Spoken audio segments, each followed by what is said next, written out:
大家好，星期四又到了啊，我们又回来了，我们是大大大叔叔中中中文。文，文，我很着急，我也很急呀、每我也次每次都是很急。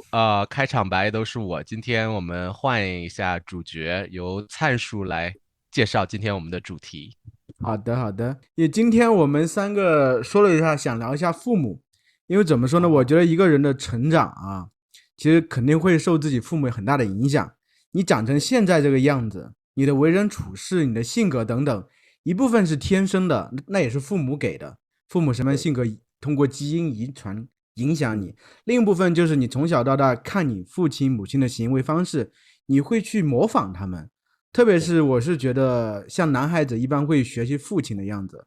其实很多人就看到我爸和我都会觉得啊，好神奇，这两个人不止这个脸长得特别像，而且行为方式都特别像。就是我是随我爸的，那笨叔你所以嘞？这个很难说吧，我嗯，觉得可能像我爸多一点更啊，就是比多哈。个性吗？还较崇尚自是由，比个性是较崇尚那种无拘无束的，然后没有人管的，然后自己先叔，想做什么做什么。你应该先告诉我嗯，们，你爸爸是怎么样的人，然后对你的对对，哪方面嗯，像他呢？我你爸爸爸的话，爸是做什么的？然后他是怎么样的人？我们对你爸对爸很好奇，很便爸复杂。我觉便爸是得我怎么样的人？我我爸爸好像没有一个具体的特色职业，哦，没有就是固定的职业哦，对他早年的时候有这个经商开电脑店，嗯对，但是那个生意做的不是很好，后来他就决定就在很收掉了。年轻的时候就退休了啊。他不太喜欢那种循规蹈矩的，就是去嗯嗯上班，然后坐办公室，所以他才会选择开公司。然后嗯嗯开公司，他又觉得自己可能没有那个那个能力吧，所以他就觉得他还是喜欢就是自己做自己的爱好。他的嗯哼，梦想就是找一个，比如说比较偏远的村庄，然后租一间农房，然后有自己的花园，可以在那儿种地啊，然后隐居一辈子。怎么感觉你哦，爸有点像文艺青年呢？我是觉得这种，像陶渊对，没明那样，像陶错，他渊明那样的感觉，对不对？是啊，他的感觉跟那个灿叔感觉很像，然后跟你我很像。看你旁边有那个大的书架，就是他哦从小就特别爱看书，然后家里如果哦，有书的话，他就会就是当成宝贝一直在读啊，然后他就是这种文艺青年的感觉，然后他跟我妈妈等于说是在大学认识的，他们是同班同学。我妈妈哦，嗯是校花，而且是学霸，她常常是这个啊，班级的第一名。然后反过来，我爸爸是学渣，但是学渣他的文学渣，采特别好，因为对，他文采特别读好。过那么多书，然后他这个写字啊、写文章什么的特别有哦，文采，这样的话就很吸引这个女同学的注意。所以你妈妈是看上你爸爸的文采跟他的才华了，爱好、对，自由的个性、才华，所嗯。以才嫁给他。对啊，没错，而因为因为这个学霸很难看上学渣嘛，所以基本上一定是看上他的文采。他爸是应该不因为这个算纯粹的文采，对，学渣嘛，就是让你其实挺有才华，他可能只是偏科学业上不喜欢应该算读书，不怎么像，很偏科。努力。对对对，不喜欢读书，嗯，对，嗯，对，所以那个时候就很多女生追求我爸爸，然后很多啊男生追求我妈妈，他们两个都啊，是班级里边 哦，特别受欢迎的，对，对啊，最受人瞩目的一对儿，对。但是他啊们没有，那个时候没有在一起，因为那时候我爸爸他有自己的初恋对象，然哦，后他们也是就是爱得很深嘛。但是那个女生就是可能就是父母觉得我爸爸家就比较寒酸啊，嗯比较穷。，OK，然后那个我爸爸就是因为女方嘛，他当时的女朋友被迫分手了啊，对对，自己也比较孤独。然后我妈妈又是上杆子在那边追，而且我妈妈又啊有很多追求者，她啊完全忽视这些追求者来嗯，追我爸爸。然后我爸爸就觉得 是你妈 OK，那妈就是你妈妈追他妈你爸爸，主动的，对对对，哇，那时候我妈妈就是总是请我爸爸吃一些吃馄饨，好吃的东西啊，就是他那个时候就是家里能买得起罐头啊什么的，比如说肉罐嗯，头、水果罐头，就算挺厉害的。我妈妈在哦，约会对对，的时候就常常带这些那个时候罐头，很抢手的这些食物。凤梨罐头之类的。对，常常给他 OK 带一些好吃的什么的。然黄桃后罐头，我都想起来了。黄桃哦，罐头，对，那个时候对对对对。笨哦叔，很稀有。笨叔，我怎么感觉就是聊到你父母有点不好意嗯思，有点拘谨，我感觉你是不是有点啊，不想提对，到过去，就是对，有点不想提到过去的感觉，是不是？发生了什么因事？为吧，因为嗯我爸爸他就是他女粉丝很多啊，比如说我啊们每期做的视频，有一啊些女粉丝会把这个视频给截屏下来，然后传到那个我爸爸那边，所你爸以爸的女粉你丝会爸爸的女粉对。丝因为他文采很好，然后他就啊是他退休以后，他就一直在家里写博客，OK 他也不出书，但是他就啊是每天写博客，但是他的文笔真的特别好，所以嗯就会有一些女粉丝就觉得哇，他又不是那种主流的作家，然后自己写自己的东西，而还写的那么棒，所以就会就所以说从小到大他一直有很多你爸爸女粉丝，现在还在写那个吗？部嗯，落格吗？部落客吗？对，还在写，还那你在写，爸爸写的什么内容？我特别好奇，真的，我我们俩我蛮特别好奇的，那我也个好奇。你留一个链接哦，等一下我们聊完留个链接，我很想去对看呢，对，感觉是写的就非主流又是很奔放的那种作家的感觉。就是写日常的生活，虽然那么平常普通的东西，但是比如说四季的变换啊，或者他每天的生对呀，对呀，活做了哪些事情，但是通哦过他的那个文笔下写出来的就很有那种就是文艺青年那种隐居的生活。然后嗯另外他还会这个有时候会批判一下社会的一些现，OK 象，就 OK，比较含沙哦射影的这种，OK 指 OK，出一些社会上的不公平的事，或者点评一下国际事务，但是他又不会很直接的去抨击，他会比嗯，较这种委婉的哎，啊。灿叔，我没有办法想象会有女粉丝把我们的对呀、这个画面还传给你爸爸，我没有办法想我也没象。法想对啊，象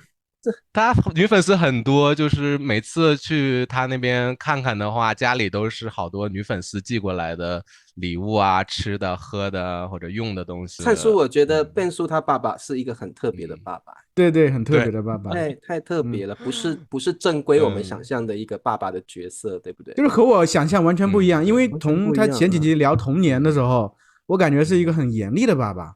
就是对，自己可能有很多条条框框，所以小对时候很孩子有，严厉，对，但是他自己又比是这样一个比较自由的性格，所以确嗯。实和我想象完全不就一样。就是我小时候嗯前10年是有这个爸爸陪伴的，就是嗯那个时哦哈，候他会给我很多那个很严格的纪律啊，比如说这个我可能吃饭的时候他说哎直接摇来，然后或者是抠鼻子的时候说不许抠鼻子就会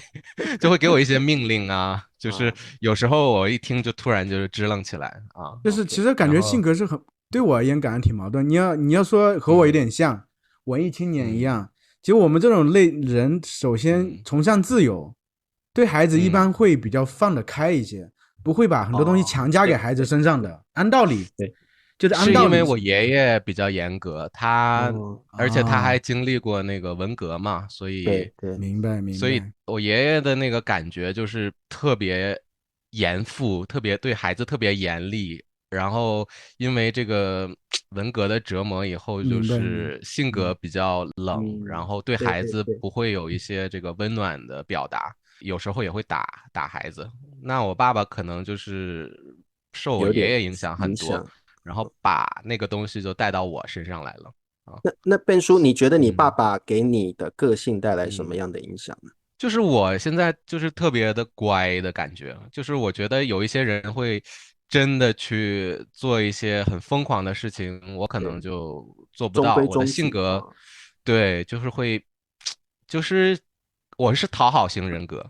因为嗯 OK，我可能就嗯，是想让周围的人高兴，我想的对太多了。对，我嗯，活得有一点累，就是我觉得我太多的去想别人的想法，就是很少，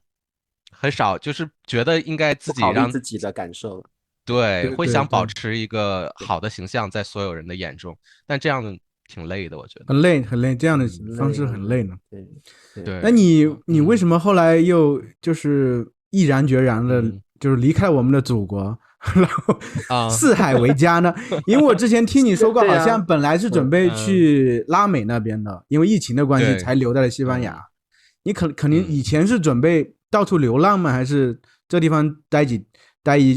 个月，在那个地方待几个月那种感觉呢？我刚才说的这个疯狂不是指那个说，我是说我性格上的，我不对会做一些就是特别这个离谱的事情，比如我不对，会飙脏话呀，或者是嗯，啊，对，我的意思是那说，但是我做决定我在哪里生活还是可以的，因为我觉得跟我父母的话，因为你们之前也知道，我的成长环境不是一直跟父母在一起，对我们对对，没有就是传统家庭的那种这个很紧密嗯嗯的家庭的联系，连接，我对，对，对他们也不愿意控制我的生活，也就是不管我，那我就是可以充分的做我自己的决定，想去哪儿去哪儿啊。嗯，因为有一般的家庭可能还希望孩子待在身边，去养老啊，去帮他对对对，们养老、赡养父母。我父母就是说，以后你不用管我们，你自对，己想做什么做什么。我爸妈也是这样。其实我当时嗯我感觉我自己来西安的时候，这个决定，嗯，我当年觉得对，自己这个决定做的挺轻易的就来了，就甚至嗯没有深思熟虑后面怎么样，完全没想。对，最近一两年，我有时候想，就是当下可能有一点点心理的潜意识会觉得，其实父母可嗯能本身也不是特别需要你，因为父母嗯在我的成长过程中，他们有自己的事情，很忙，对，对，他们会对我需求很少，所以我就觉得其嗯实可能我对他们没有那么重要，所以那反倒嗯会给我自由了。对，但是对，现在这个心情有时候会有点矛盾，不是上个星期本来我是准备回去了嘛，你俩都知对对道哈，对对对对，我都坐上高铁了，我们坐上高铁都到河南境地了。嗯后来我爸打电话过来说，那边义乌那边又有疫情爆发了，啊哈，然后义乌对，下面就是我们那个地区市也有一例，也是义乌过去的，嗯他刚好发现了，所以我们当时就考虑，就是嗯他才发现，不知道后面还有很多后续没有，因为还要嗯，考虑到孩子上学呀，因为小学第一年嘛，就提前14天是不能离开陕西的，所以我们对就怕滞留在啊，浙江没法回来，所以最终半途又回来，那天折腾的但够惨。但是已经2年没见了，等于现在又不知道下一见次。面倒是其实是3年没有回去，3年就是嗯疫情那年，然后出来就没有回去了。嗯我父母出来过2次，嗯我这两个年都没对，回去过年了，是这个样子。所以其实明白，也挺就是没想回去，回老家，但是有对，没回见过。老家。嗯对，就是慢慢我发现，就是慢慢长嗯大之后，就是对父母这个眷恋的感情会加深一些。觉得父母可能父母可能慢慢老了，自己可能会觉得他们可能也需要我了，心里有嗯这种感觉。就因为通过外界他们反馈给我，觉得他们也开始慢慢变老，需要我了。我觉得我虽也慢慢，然嘴上不说，但对对是你自己对对，觉得你这个责任感出责来了。任感慢慢就出来了，就是这种状态。嗯但整体其实成长的状态和你比较像，就是父母其实会觉得让你自由，但是他们年轻的时候对你其实依赖也少，他们也无所谓，对，是这样子。我觉得那你跟说起你你的父母父母有点伤感，咱们先聊。对，我觉得因为小时候的话没有，嗯，跟父母的时间少，但是有的记忆又不是一些很好的记忆。那笨叔嗯你其实比较少跟你父母相处在一起，但是我那天看到你嗯。跟你妈妈聊天，感觉是非常熟悉的，所以你跟你妈妈的相处是怎么样？我觉得还蛮好奇的。跟我妈妈的话，就是小时候的话，可能因为不在一起嘛，有一点就是越不在一起反而越想，所以对对对对，会想多得到一些这个从父母那边得到的一些关爱嘛。然后我爸爸又不是那个擅长给予这些东西的人，所以嗯哼，所以我就会更多的跟我妈妈交流。那这样的话，等于说，呃，就是跟我妈妈会基感情本上就是跟比较好，父母的交流会集中在跟我妈妈那一妈面，妈身上，跟我爸爸的话就是，可能1年打1、2次电话，这样 OK，好就像都是这样。我觉得就打电话也男生，可能不太知道说什么，我觉得男生，嗯以我来讲，我觉得男生跟父亲之间，嗯，感觉对，总是在说话上或在相处上有个隔阂在。有时候有，对，我看这个西方他们这个父子或父女之间的相处，感觉是非常，就是跟母女或母子之间的相处没是很啥区别相似的。哈。对对，对，但是我觉得在东方社会来说，男孩子对于爸爸总是感觉爸爸是比较严肃的，然后扮黑脸白脸，爸爸总是扮黑脸那个角色，然对后爸爸是很难亲近的。你像我，对我也是这样觉得，就是说，像我爸爸，我从小对我爸爸的记忆就是就感觉有点像陌生人啊，就是说是有一定的距离的。那对，我记得我童年的第一个回忆，就是我开嗯始有意识的第一个画面，是我睡觉突然眼睛张开醒了，那个，啊，然后我眼睛张开前，我做了一个梦，就是我跟我爸嗯爸在坐那个香蕉船，这是一个游乐设施，嗯然后很开心，我是笑到醒的，嗯这是我有意识的第一个回忆，然后我已经张开第一个人就是我爸爸。对，其实我爸爸我上次说过，我爸爸因为做保人，然后又生意失败，所以之后他的个性就改变了。在这个之前，他是很好的爸爸，就是我那个睁眼第一眼我就看到我爸爸对着我笑，然后呢，他是很照顾我的，我们感情非常融洽。那个时候大概5、6岁，那个记忆还有。然后我记得这个我们国小的时候会背什么212、224，我们这边叫99乘法表，你们那乘法口诀边可能会。表一样的东西。对对对对对，对，也有，那我记得那个时候啊，嗯就是我真的是感受到全家庭的温暖。我们是手牵着手，爸爸妈妈、哥哥跟我，然后我们是手牵着手在客厅绕圈圈，在那边背这个99乘法表，那个画面好非有意思，常温馨。对，对，对，那个画面很温馨，就是你感受得到那是个温馨正常家庭的模式。但是对，我的记忆开始改变，就是我爸爸就是生意失败，然后做保人那个过程开始之后，我爸爸个性开始转变，开始会去找一些酒肉朋友喝酒，然后每天都喝得醉醺醺的回家，然后没有固定工作，打零工什么的。所以我对我爸爸的记忆从那个时候开始产生变化。然后其实呢，我从小到大，我觉得我爸爸其实是个老实人，他的脑筋是没办法转弯的，他就是直肠子，是好人，但是就是他脑子没办法转弯，他做什么事情就是不能说谎，对，要很踏实，要很务实。那我妈妈的个性就比较不一样，我妈妈是知道转弯的人，她会看人看情况去说话，对。所以我觉得我的个性比较有点延续到我妈妈，我比较会看情况说话。那我爸爸就是那种他想说什么就说什么，所以也很容易得罪人。然后因为个性直接，也很容易受骗。对，然后又有很多酒肉朋友，所以基本上我爸爸跟我妈妈的个性是完全不同的。像我妈妈，我觉得我从小对我妈妈的记忆是我妈是仙女，从天上下凡的仙女，真的。为对，什么？因为我从小就觉得，哎呀，肚子好饿哦，我只要跟我妈说肚子好饿。我妈是客家人，客家人的特色就是非常的勤俭，然后非常有女生传统的那种美德，勤俭对，努力，然后呢不抱怨，然后非常的认真。所以每一次我只要说我肚子好饿哦，她马上可以10分钟变出一道美味佳肴，哇然后就吃得很好。然后呢，遇到什么事情只要跟我妈一说，她马上都可以解决。所以我的印象中，我妈就是那种天上下凡的仙女，跟她要什么事情都可以达到你的愿望。对，但是自从我爸爸这个个性改变之后，他常常打我妈，所以我会在仙女前面加上一个落难的，是落难的仙女。对，我觉得我妈妈就是每天被我爸打得鼻青，只要我爸一喝醉，鼻青脸肿的。小时候我也没办法去抵抗，但是我大概国中之后，我就会开始去挡、去劝什么的。对，所以我觉得小时候这个感觉会。所以我老实说，我现在还没有结婚，有点阴影在。我觉得我受父母亲的影响，就是我还没有准备好之前，我绝对不会结婚。我如果没有办法给我的孩子很好的生活，我是绝对不会结婚的。对，如果我没有这个能力，我就不想要给小孩子，我就不要生小孩，因为我没办法给小孩完美的生活。所以我有点受到这个影响，我觉得我不会轻易去结婚或生孩子。对，我觉得对，家庭暴力在那个时候好像还挺普遍的，因为我最早的那个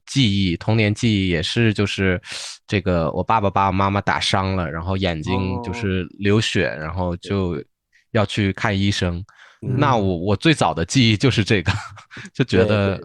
所以对你们影响挺深。其实我爸倒是不打我妈，不过两个成天吵架，我反正印象中就成天吵架。我小的时候还劝架，我还会哭。我记得我那会儿，我记得自己有一次说我说什么千错万错都是我的错，你们俩不要吵了。我小时候就把这东西揽到我身上，第一回是有用的，后面就没有用了。后面我就放弃了，爱吵吵去吧，就是这样。但是我觉得怎么说啊，我父母这个吵架对我没有造成特别大的阴影，但是我觉得就是我这个性格其实比较软，我比较软一些，我不是那么太硬的，我感觉有时候甚至看着有点软弱，就是心也比较软。我觉得这个就是因为我妈从小和我爸，就是我从小我爸妈成天吵架，我妈成天和我奶奶吵架，我妈都会向我抱怨，会和我倾诉很多很多东西。我会觉得我虽然做不了什么东西，我会觉得她很可怜，所以我长大之后觉得女人很可怜。对，我会觉得，所以不要轻易的去伤害女人，有这么状态。所以当时其实大学毕业之后，其实我已经就是决定分手了嘛。因为毕竟说实话离得太远了，一个是在陕西，一个在浙江。对，有直线距离有1700多公里，太远了。对。然后当时我也准备就回老家的，后来就因为女朋友很伤心，可能也是因为是第一回谈恋爱，也比较珍惜一些，她又很伤心，就觉得不应该去伤害她，然后心又软，然后就来西安了。我觉得这些东西可能都有一点点的这样诱因，人的很多东西可能是从小的性格慢慢因为父母的关系形成了很多很多这种你后来为人处事呀，遇到事情的处理方式呀，都是这样的。当然其实这个东西也是我觉得没有说不好，就是这就是你的人生的一部分。还有我其实觉得有个好的吧，就是像我父亲他是开家具店的，以前的时候最早的时候都在农村里头一穷二白的嘛，我是觉得还是比较有胆色的吧。他自己和当时我这个姑父两个，他们也没有任何基础。我姑父当时就是在有一个地方学过油漆工，就给家具上油漆那种。然后他们就那个年代可能有这种创业的激情，大家觉得可能遍地都是机会，他们俩就到城里去，然后就去开了一个家具厂。我爸当时我爸的工作呢，他不会做油漆，也不会当木匠，他主要是去找人，会借钱。然后他当时就是说因为你要一个工厂要运转的话，每天都需要钱，他每天出去找各种人借钱。我记得有一个印象很深，他和我说就是当时骑那个自行车啊，自行车不是那个座位嘛，都是那种皮质的东西，好像是吧？坐垫，对，坐垫是皮质的。他每天骑那个坐垫都烂了，每天都要出去。就是感觉就是当时他传递给我的精神就是，其实你不用怕做任何事情，你做去就行了。不要想，做去就行。我觉得我爸他的做事情的方式对我影响很大，就是你不要想太多，你做去就行了，哪怕任何东西都没有关系。那人就天无绝人之路了嘛，再穷他都可以过来。这股劲儿，我觉得是对我这个人生的影响很大。我觉得，因为我这个毕业之后，我觉得也换了几份工作，但是我觉得我就一直没有觉得自己不行，我觉得只是可能有条路没选对。这条路之前我做过亚马逊，做我放弃了，我也没觉得自己就不行，我只是觉得这条路不适合我，我可以选别的路走。就是我觉得可能这个父亲他的这个行为方式这些对我造成了很大影响，我其实是感激他这一方面的。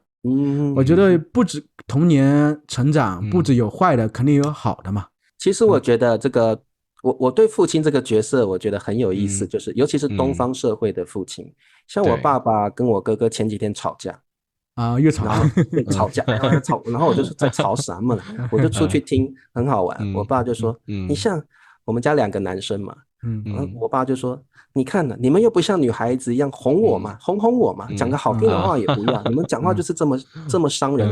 我哥哥的个性比较像我爸，讲话比较直接，他们就为了个关窗户在那边吵架啊。我哥就说你开空调，窗户要关起来。那我爸就把窗户打开去浇水，我哥就不高兴，两个就因为这个点小事就吵起来。可是上次不是说大哥搬到别的城市要离开家很远，但后来搬回来了吧？后来搬回来了，搬回来住很多年了。那为什么又决定回来了？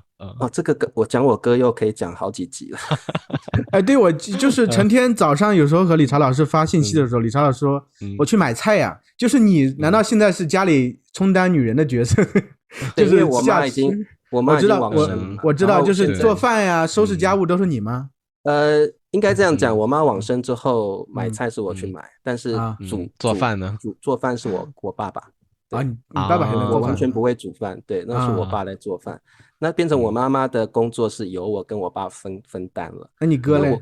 我哥的个性比较像我爸爸，就是说话比较直，个性比较火爆一点。我爸个性也很火爆。那但是因为我哥他现在大概赚钱的主力都是我哥，因为我哥是在做程序设计那些东西，对，所以他现在在家里工作，但是他收入还蛮多的。所以他的家务事的工作量比较少。那茶叔会做这个爸爸跟大哥之间关系的一个润滑剂吗？我那天就去缓冲，说：“哎，你们吵这关窗户有什么好吵的？”他说：“你们俩都是一样，嘴巴不甜一点，生个女孩多好，嘴巴甜。”他说：“每天都跟爸爸撒娇。然后呢，你们男生讲话这么直，只会伤我的心。”然后就开始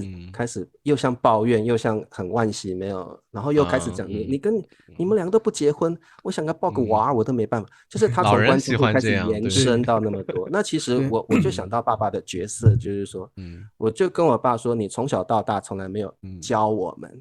讲话温柔，也从来没有告诉我们要嘘寒问暖，你自己都没有，你怎么要求我们？然后你小时候的个性也是火爆又直，你怎么要求我们？你自己都做不到的事情，你怎么要求我们？然后我觉得华人社会的父亲就是这样子，他自己让儿女有一种距离感，但是内心又很渴望一种亲密感，跟家人相处的感觉，可是他又说不出口，他又没有办法教导，所以我觉得有时候我完全同意，就会用这种批评的唠叨的方式。他就只能利用一个场合，或者是利用一些方法来告诉你，但是这个方法其实是很让人没办法吸收的，没办法让人家去学习的。所以我觉得华人社会的父亲就是有一种在我们那个年代的父母辈了，就是我觉得父母都这样吧，就是他自己没有办法去教育这样的亲密感，但是他看到他又很想要。可是他想要，但是他表达的方式不对，是然后也没有教育孩子们做这样的事情，所以为什么我们那个年代都很，当然希望有男孩子传宗接代，也希望有女孩子，因为女孩子说话比较温柔，比较体贴。我们那时代也真的是，像我爸妈就一直讲说，好想要生个女孩，因为我们家两个都男的嘛，对啊，所以就其实我就想到，其实华人社会的父亲，所以灿叔，你觉得你的个性？你觉得你教育孩子的方式应该跟我们那时候的父亲辈不一样了吧？不一样，和我自己父亲也不一样的。其实我可能觉得，就是你刚才说的一点，就是可能父亲啊，就华人社会的父亲都是这样，爱脸面，嘴巴特别硬啊，不愿意说一些软话。对。其实我爸和我就是前几年，我们两个这个距离感很重。其实我能想起来，就是初中的时候就开始。我以前小的时候特别活泼，真的，村里的人，任何人都能把我抱走，有好吃的都来把我抱走，真的把我抱走就给我好吃的，我嘴巴很甜。但是后来因为成天转学啊，换环境，我就变得很内向了。我爸说，反正我大概从初中开始就不理人了，看到谁都不理，包括他，就是他有时候想和我勾个肩搭个背，我都这样怒目而视。就是后来就是很长一段时间就是基本就很少交流，他又本来比较忙，成天不着家的那种状态。到大学的时候，就是一个学期下来打一次电话，就是说没生活费了，这样，就是基本上就，但是我们两个虽然有时候可能他当下那个状态有点不舒服，但他很快就忘了，因为他自己本身生活很忙，有很多应酬啊、朋友啊、工作啊，我自己也是成天这样自己的生活嘛。但是等到这几年，就是慢慢的他也老了，我是觉得他老了，我自己又当了爸爸，就是我们两个其实试图就是让彼此靠近，交心是不可能的，就彼此我觉得在华人社会好像不太可能很难跟父亲交心不可能，能彼此靠近一些，我是以前偶尔，比如说过个年喝了酒，会偶尔说一下，比如说挺感谢我爸的什么什么。我爸也是这样，就是偶尔有时候喝了酒打电话给我，噼里啪啦就能说很久。但是真正的两个有时候打电话又1-2秒钟，感觉没话可说，就特别特别尴尬啊。最近我是觉得有了孙子之后，他可以记得孙子的这个感觉，他就觉得因为小孩子比较直接嘛，我对你好你就对我好。他有时候可能通过传达对孙子的思念，同时也传达对儿子的思念，也有这种状态。还有我觉得因为我老婆可能起了比较大的作用，就是我们之前都比较疏远，其实我父母和我也比较疏远，和我老婆也比较疏远，因为刚好疫情的第1年，我们当时不在家里封了1个半月，就我们一起住在一块儿。就是我老婆当时也是学了心理学嘛，以前她生完孩子状态不好，后来就去学心理学去了，后来把自己算是这状态调整好了。他就是后来决定对我父母改变一下自己之前的状态，就是我老婆以前也是因为深陷自己比较状态不怎么好，其实不怎么理他们，因为隔得比较远，也平常交流很少，都是相处也不好。我父母对他也有意见，因为觉得把自己儿子拐到这边来了，一直没有回去，这样有这种状态嘛。对，当时刚好记得疫情，我们几个一直待在家里，处得比较好，因为我老婆也是可能很关心他们。特别关心他们真的感觉上，因为我这个人是从来不会关心人的，对父母没有这种一直没有，我父母才真正感受到原来子女辈对自己的关心是这样的，这么舒服，这么开心啊！后来就是我们回西安之后，我老婆还动不动给他们寄东西啊，动不动寄东西啊什么的，然后他们也从那个时候开始，对他们不是自己还对自己有个菜园子，还动不动给我们寄些菜，新鲜的菜呀什么的。我们关系慢慢变得好，后来不是也通过孙子啊，也有这些交流啊什么的。所以因为疫情的关系，我没有回去。他们中间回来，到西安2趟，那个时候状态已经很好了，就是带他们到处玩啊，就是介绍他们吃各种好吃的呀。以前我妈的就是和我老婆2个很不对付，都互相不怎么理的。就是特别是坐月子的时候，就是我老婆也那个状态也不好。我妈也有很大意见，2个就是成天好像黑着脸这种状态。婆媳呀，对。后来就是这一次就是中间来一次，那个是国庆的时候，2个关系很好，就是很自然的好，不是假装的很好。后来我出去玩的时候，我妈还挽我媳妇的手了，就我老婆说从来没有这种情况，以前从来没想过这种事情。然后我老婆也嘴巴很甜的叫妈。然后我爸后来一次我们俩在路上走路的时候，我爸说从来没有听过你老婆这样很主动的叫妈的，以前都是附和的叫一下。所以他们感情慢慢变好了，就是我们就是子女和父母的心也更近了一些。所以现在这一次没有回去，其实有点遗憾，就是我老婆也特别想回去，也想带孙子回去，我父母也很遗憾。其实我觉得吧，父母和子女的关系它也不是一成不变的，年轻的时候他们不懂得怎么做父母，他们自己可能是他们的父母是这么教育他的，他们可能就是这样一套，对吧？但是说因为这样的关系和自己的孩子关系不是特别好，等到他们年龄大了，其实也很后悔，也希望就像理查老师说，他父亲也希望要是生个女儿多好，会关心自己，对吧？就笨叔，其实我就对你挺好奇，就是对，你是准备以后一直在国外，还是准备会回国？我觉得这面环境更适合我吧。我觉得，我自己是那种工作狂的状态，然后西班牙这面的节奏是慢一些，能中和一下。我在国内的话，觉得就是竞争太大了，同辈的竞争太大了。每次跟朋友出去吃饭聊天，压力大，感觉聊的东西就是。就是比一比工作，谁的工作更好啊，或者是谁买房子啦，或者是对，就觉得话题有一点无聊啊。你妈妈会常常打电话给你吗？我给她打了，她不会主动给我打。OK，但是如果我2个星期没打，她可能会发信息问一下怎么样啊。我跟我家人交流方式很奇怪，就是他们他们没有人太问我，太关心我，就是都等你主动的那个。我会主动告诉他们我生活中发生了什么，他们不会，如果我不主动说这些，他们不会问我的。比如说我在嗯，西班牙这几年，我妈妈现在可能都不知道我在哪个大学读了研究生，然哦，后如果我不介绍我的新工作，他们都不知道我换了工作啊，然后他们不会主动问这些的，必须可是我自感觉己主动变叔告诉。感觉你爸嗯妈都是各自有各自的嗯，生活天地的人，感觉你爸妈对，是很没错独立的，没错对不对？啊，你跟你你我们家就爸爸跟你是每个人自己的世界。你爸爸跟你妈妈现在有住在一块儿吗？不是住在一块，他嗯，们在很年轻的时候就分就开，就各住在分居了。各自的城市。对，哦，就离婚了吗？还是分居对，而已？就是离婚了，但是离婚了。没有告诉我，哦之后有告诉我的。对，哦，所以你啊，你爸跟你妈现嗯，在是各自做各自的事情。对，但嗯，是比较奇怪的感觉就是这个，因为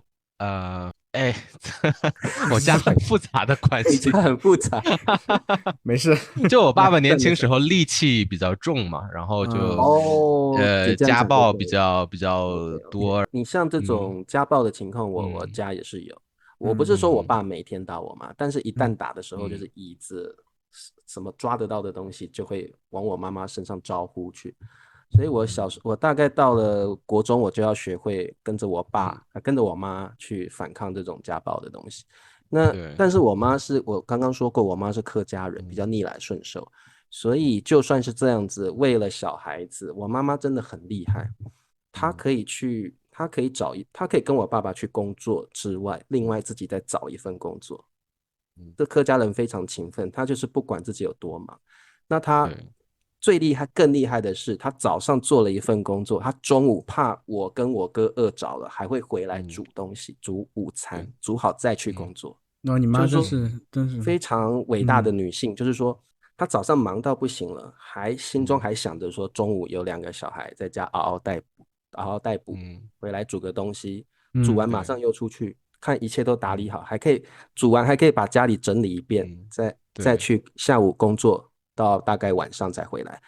不管晚嗯上再忙，晚上再加班，她一定晚餐会回来，再煮好了再去上班。所以我妈是非常伟大的。我所以为什么？很羡慕这种温对，馨的我一直觉得家庭环境。我一直觉得我妈是真的是很厉害，所以我说嗯她是仙女。是嗯，怎么？我就对，想，怎么会有人有那么大的精力跟嗯，体力去照顾这个家嗯庭？就算我爸爸对那样对待她，她还是其实很爱我爸，而且很照顾这个对家庭，不管她受所以我到什么委屈。感觉你妈妈给了你很多力量，就是你对，嗯对，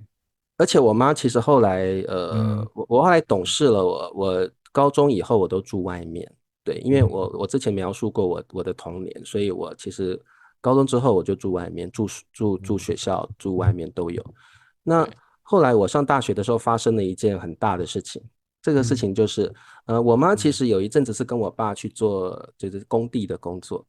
那对后来她自己也另外去找零工。那他去找那个很出众的零工，就是嗯我不晓得中文怎么说，那个就是类似板模的工作，你脚踩一下，那个机器会棒棒那种，然后下面有个模具就可以把它对，成型，让它成型那样的工嗯作，那种板模工厂的工作，我妈就去找那个出众的工作，那个嗯工作虽然出众，但是薪水还不错，所以她另外有去做那个工作。有一天，我那天其实跟大学同学们去看电影，然后我就接到我妈的电话，然后呢，我就说：“哎妈，我在看电影哎。”她叫我不管怎么样先跟她聊一下，嗯我就觉得好奇怪，这很反常，从来没有这样嗯过。然后我听到她在哭，嗯然后我觉得，哎，到底怎么？我觉得事情不妙，我就不管怎么样，我就出去跟他讲。他说，哎，理查老师，这个我现在在医院。哦，我听了我知道就不妙了，因为以我妈的个性，除非发生了很大的事情，不然她是不会轻易打给我的。那果然我在询问之下，她出事了。她就是那个踩板模的时候，嗯那个机器突然故障，所以哦她那个是踩下去，那嗯个才会下来，对不对？嗯她是没有踩那个就下来了。所以他的手还在那个机器的模板哇上面，所以嗯，那个机器是直接砸在我妈的左手上面，天啊，天呐，就发生事情了。嗯那我妈说，嗯没什么。我妈很会逞强的人。我妈嗯说，没什么事，你现在嗯，就来医院就对了，没什对对。么事。我就想说，怎么可能没什么事？你会后来打电话怎么样？来就有问题了。对呀对，对呀，后来我去医院，事嗯情大了，就是那个板嗯膜是扎扎实实压在左手上面，所以呢，嗯基本上就是只剩下大拇指这边都没嗯，了。对，那个时真的吗？候我们哇，送他，那个时候他嗯在急诊室，其实嗯他说那个时候啊有点可嗯怕，这样下来对不对？嗯嗯嗯他手都扁了。嗯，所有的同事都吓得躲到很远的地方，不敢靠近他，因天，为血嗯肉模糊嘛。他说他是用手去把嗯，用右手去把他左手缠起来的。哇，哇，你妈好然后坚强。就叫计嗯程车也叫，就是后来老板才来，老板赶快才送他去天，叫那个叫车也嗯叫不到，嗯后来嗯好不容易叫到一个计程车出租嗯车就送去医院。那嗯台湾那时候的急诊室是这样，要等嗯，8个小时才能处理，所以现在真的吗？哇，只能用基本的。那怎么那时办？候是假嗯日，所以都是满的，所嗯有急诊室是满的，只能护嗯士给他初步的包扎，所以那时候还不晓得状况。嗯，对，哦，但是知道要赶快做处理，所以他在那嗯边包扎好。哇，我妈很会忍痛，她那嗯边等了8小时才去动手术。我去医院的时嗯候，嗯我知道事情不会单纯，但是到现嗯场我才发现很严重，就是他其实到最后就剩这样，嗯，他的哦他的左手就剩这样而已，嗯，都没有了。没有办法找别的医院的急诊，这种必须要那家排队。你嗯到这种嗯等级的伤势，一定要到大医嗯院，对，因为要缝合。嗯其实这个嗯不止缝合，那时候治疗非常嗯复杂，对，所以我那时候就意识到两嗯件事情。第一件事情，我妈嗯，超级会忍痛，她对，还说没关系，她安慰她的嗯安慰，她嗯安慰我哟，不是我安慰她。我说对，我那时候很气，老板在嗯旁边，我一直骂老板，怎么会搞成这嗯样？然后他说不，这一定机器的问题，不要，他就是嗯，一直在那边安抚这样子。对，后来那他恢复的怎么样？后来，我知道他很痛，嗯后来后来做的嗯手术就是手臂要缝到肚子上面，让血嗯路，我需要肚子的皮包住它，嗯还要让肚子的血路通到手臂上，所以那个嗯手术最后是手臂会先接在肚子上面1个月。嗯对，啊哦，那个嗯手术的方式是这样子的，嗯那每天都要打吗啡，所以打嗯吗啡，我觉得也间接造成我妈妈之后，嗯，会有癌症的关系，因为吗啡打太重了。对，哦那我还记得很嗯深，就是我们家境一直很不好嗯嘛，所嗯以这个我们从来没有过自己的房子。我那个时候其实有存一些嗯，钱了，虽然我在大学，对，我自己有打工，有存一些钱。我那时候就告诉自己说嗯我妈妈其实嗯在病床上，她说我已经尽力，她就嗯讲突然我这句话我永远记得很清嗯，楚。她那一对，天手术嗯都完了，她说这个家庭的责任我真的尽了最大的力去维嗯持了，所对，以我现在什么都不想要，我只想要有一个自己的家。她就突然冒出这嗯一句哦。嗯然后那句话一直很震慑，然后一直在我脑海里面，所嗯以我后来去工作之后，我第一件事情就是我一定要买一个我们自己的家。对，这嗯是我真的我出社会第一个要做的事情，就是完成我妈妈这个愿望。因为对，你看人在这么大的痛苦之下讲出来的话，一嗯定是他最想要的事情。那也对对，没有错，因为从我爸爸生意失败到我出社会这段期间，我们永远是漂泊的生活，没有自己的房子，嗯所以难怪我妈心里最深的愿望就这个。所以我很记得很清楚，手术完的那一天，她吐出来的那句话就是：我已经很尽力的，甚至手都没了，我就是要照顾这个家，保护这个家，对但是我就是希望有一个自己住的地嗯方，这是她的愿望。对，对所以你像这个是我嗯出社会后5年存的钱买的。嗯，太棒我了，嗯这里的这个房子是一分一毫都是我自己赚的，没有任何哦亲戚或朋友资助嗯我，我是凭自己的力量赚出来的。然后嗯我妈那时候是嗯这个房子买好之后最开心的是我妈，因为那是我妈嗯，唯一的愿望。这一个对啊，女人太棒了，她的愿望其实是对我来说，嗯挣一个房子其实嗯以我的人生来讲，那个就是嗯你努力就嗯做得到的事情。但是嗯在他们那个年代，由于工作失败的原因，他可能又要照顾小孩的原因，他必须把对自己唯一的愿望埋在心里，直到有一个场合，他觉得他才有资格说出来，对，才不会有人笑他在吃人做梦那个感觉。对，所以他们那个年代就是生意失败之后，几乎没有什么自己的理想或愿望，有也只能放在心里。他们能够做最基本最简单的就是把家庭照顾好，把小孩照顾好，衣食无缺。所以我妈妈那时候她把她的角色扮演得非常好，就像我刚刚说的，工作完中午晚上还会抽出时间回来，特别是煮饭给孩子们吃。所以这个是我觉得我妈就是很平凡中见伟大的那种女性，就是她不是什么出色有名的女性，但是我认为她就是我们华人社会最典型的那一种有那种传统美德，很优良，但是她会把自己真的想做的事情深埋在心里。他总是把小孩家庭放第一位，所以我一直很佩服我妈，一直到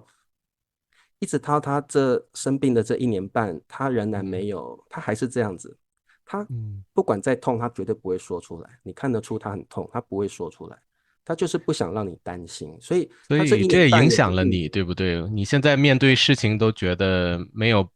不能克服的困难，都会很坚强，是不是？我觉得我的个性大部分是来自于我妈妈跟我做事的方式。我真的觉得，只要我愿意做，我没有我做不到的事情。然后，而且我认为我做事的个性就是我就是坚持，我就是我每天做一点，每天做一点也没关系，但是我就是要坚持，我每天都要做到。所以我觉得这个我觉得蛮大的部分是受我妈妈的影响。对，然后其实我妈那个伤也对我有很大的影响。对，我觉得就是一个健康的人突然对就少了一个东西，这其实对我那时候其实好几年我无法平复自己，就是说人是活着，但是并不是以健全的姿态活着，那是一个心理上很大的折磨。这个是我们正常人心里没有办法去想象的，每天都要看着。像我妈每天，我觉得我妈妈没有给你展现这些，没有抱怨，没有，她从来没有抱怨，真的，从来没有抱怨，觉得我的手，她从来没有要企图的希望我们可怜她或者是什么，她就当做没有事，而且她还是这样煮饭什么的，还是这样弄，她就是个正常人的感觉，所以她的韧性，我觉得是给我很大的影响，就是做任何事情，你不要再找理由了，你像连手都没有了。这个是最大的理由吧，他也不会把这当理由，所以我真的觉得你妈妈很伟大，真的。对，所以那个感觉就是哇，这个给我很大的影响了，就是说，人有再大的困难，甚至到了肢体的这种损伤，也不会影响他做事的态度。就是我觉得而且还知道保护孩子，知道怎么。对，他好了之后，其实就是他还是做他该做的事情，他没有因为手这样，他顶多就是不能骑摩托车而已了。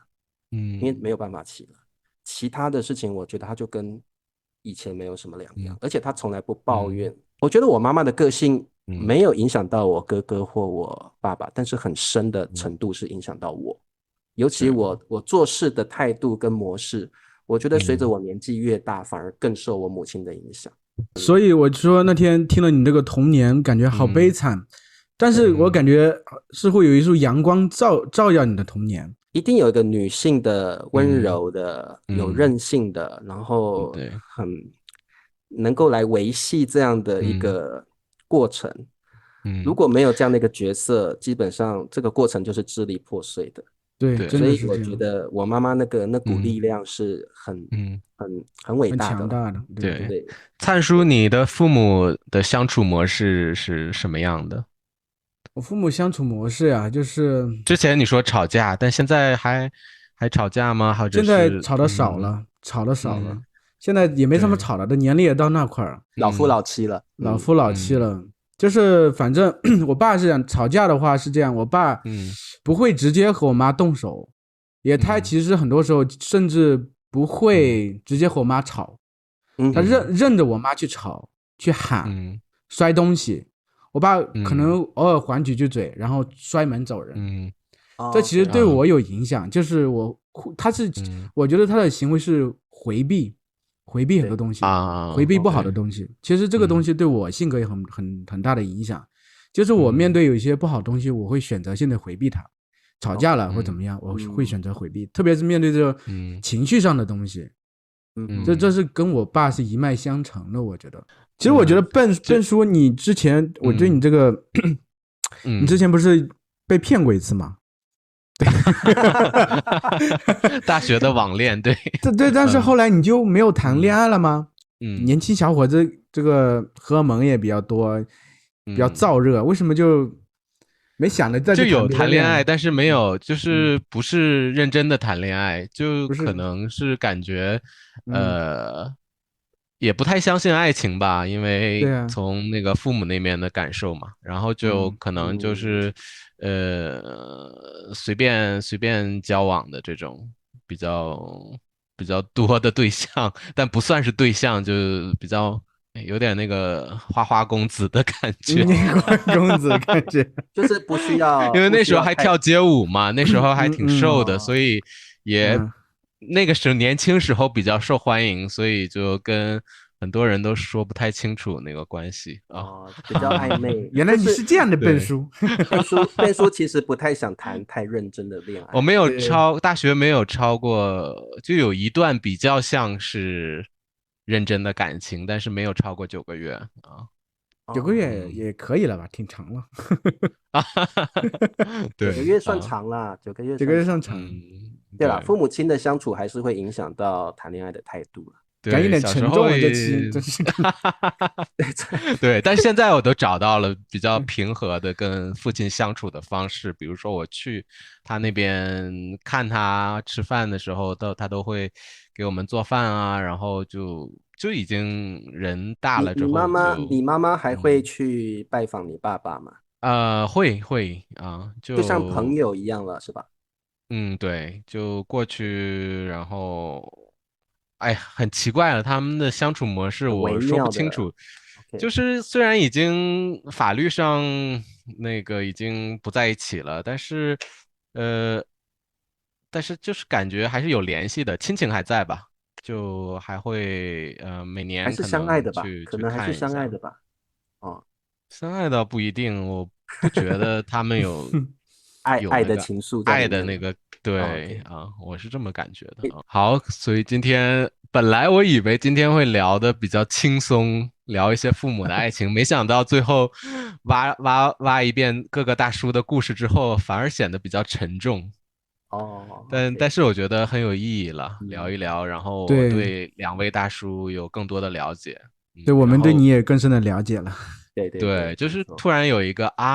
现在明白更多为什么理查叔啊、灿叔身上有这样的特质，多多少少都是看到父母的影子。对。其实听了2位的故事，我真的觉得父母亲很重要，在我们人生扮演很重要的角色。不过我这里有另外一个想法，就是不管父母亲是怎么样的父母亲，大家都在学习做父母亲。他们可能有做得不好的地方，或许他们做得很好，但是不论如何都在学习。我们也在学习怎么做儿女，我们也有做不好的地方，所以我觉得各位听众观众，我们都要试着去了解对方，试着去感受对方，对方也在学习。所以我觉得各位听众观众们，